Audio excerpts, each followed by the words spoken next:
I think we have to have a fundamental rethinking about how we do development in today's fast-changing world. Traditionally, people count on the government to provide for everything, right? And I think policymakers and also development practitioners increasingly realize that this is not sufficient. Okay? And increasingly, we will develop, we seek partnerships for reducing poverty and reducing inequality. And also, increasingly, there's a realization that we must use technology, for example, right, as a tool to stimulate poverty reduction and the reduction in inequality. And we have to involve stakeholders now more and more in policy deliberations and in preparations of strategies for poverty reduction. This includes people who we want to help themselves.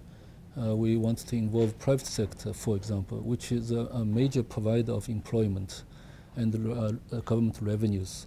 And we need to involve civil society organizations, which can play a very positive role in bringing communities closer with local government. So there are many new aspects that we need to consider as we rethink our way of measuring poverty.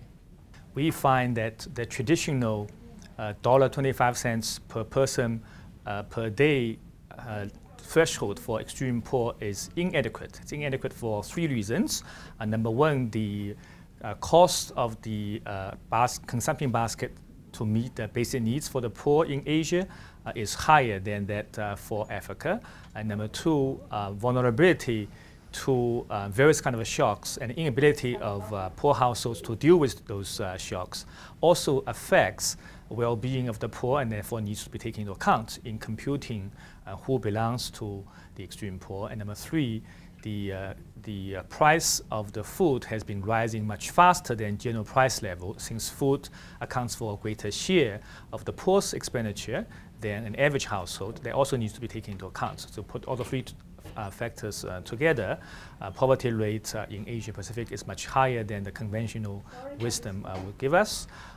This also implies that the policy packages needed to help the poor may also be much broader than just fiscal transfer.